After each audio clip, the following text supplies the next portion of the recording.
Grabe yung ipinakitang opensa ng Barangay Ginebra. Bakbakang Barangay Ginebra kontra TNT Tropang Giga. So, first quarter nga mga chong, palitan lang ng puntos ang dalawang kupunan.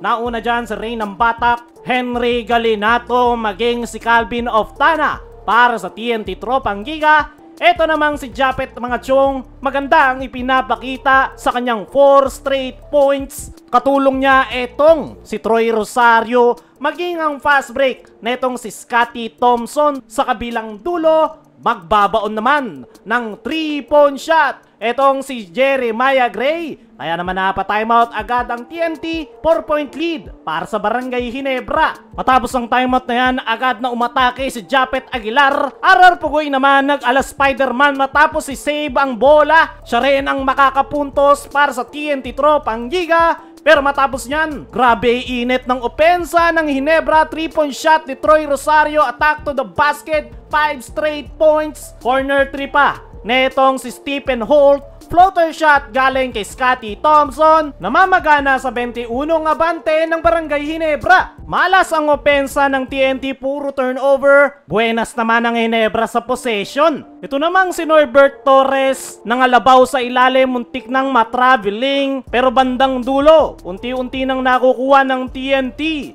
ang kanilang momentum. Ayan naman natapos ang first quarter, 16-33, 17-point lead para sa Barangay Ginebra. Pagpasok ng second quarter, eto na naman si Japet Aguilar and one play sa loob ng painted area. TNT patuloy yung struggle, hirap din sila sa depensa ng Ginebra. Gumulong-gulong pa si Calvin of Tana, napapangiwi na lang si Chot Reyes. Samantala ang Barangay Ginebra, focus sa goal. Atake ni RJ Abarrientos. Naandyan rin itong si Norbert Torres sa ilalim. 6-minute mark nang makapuntos na sa wakas ang TNT sa second quarter. RJ napadem si roll matapos tawagan ng traveling. Ito namang si Norbert Torres, pinakita ang kanyang long 3-point shot. Ang kaso itong si Glenn Cobuntin ang bubuhay sa TNT sa kanyang 5 straight points. Diyan na nagsimula yung opensa ng TNT. Step back ni Calvin of Tana. Nakadampot naman si Henry Galinato sa ilalim.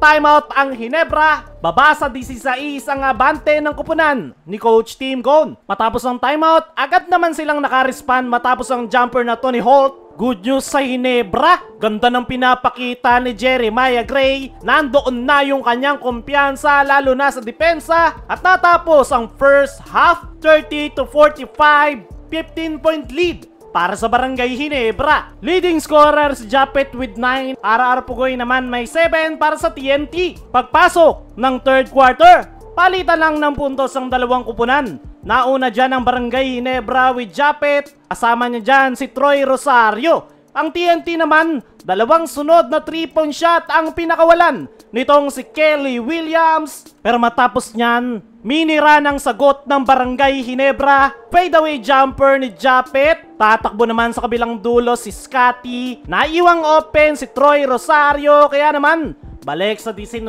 ang abante ng Barangay Ginebra. Ito namang former Ginebra na si Kevin Ferrer. And one play matapos mapasabit si Torres. Pero hindi nga yan madagdagan ng TNT dahil sa kanilang turnovers na kinakapitalize naman ng Barangay Ginebra. Easy 2 points kay Scotty. Timeout ang TNT. Ganda ng ball movement ng Barangay Ginebra. Open shot kay Jeremiah Gray. Ganun rin dito kay Norbert Torres sa 3-point area. Under 4-minute mark, mini run ang ipinakita ng TNT. Dinadaan na nila sa ilalim. Ang kaso itong si Galinato, kapos ang dakdak. Matamis pa rin na 16 ang abante ng Ginebra. Matapos ang timeout na yan, Henry Galinato siniguro na ang kanyang layup. Pero etong si RJ hindi papayag na matapyasan ang kanyang kalamangan. Hindi pa siya tapos. Buzzer beater, 4-point shot. Kaya naman natapos ang third quarter,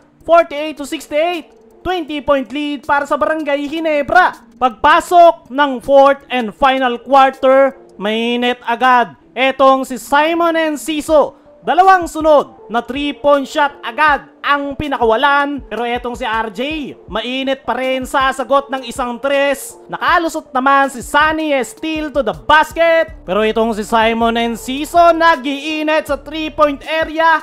Nakalusot pa si RR Pugoy. Kaya naman, napatimeout si Coach Team. Baba sa 11-point lead ang Barangay Ginebra. Stephen Holt, attack to the basket and one play matapos makapagpasabit. Pero itong si Simon Enciso, mainit talaga. Ang kaso, kontrolado pa rin ng Barangay Ginebra ang tempo. Japet Aguilar ang sumasagot, alley-oop dunk. Sinubukan humabol ng TNT pero Ginebra ang kukuha ng panalo.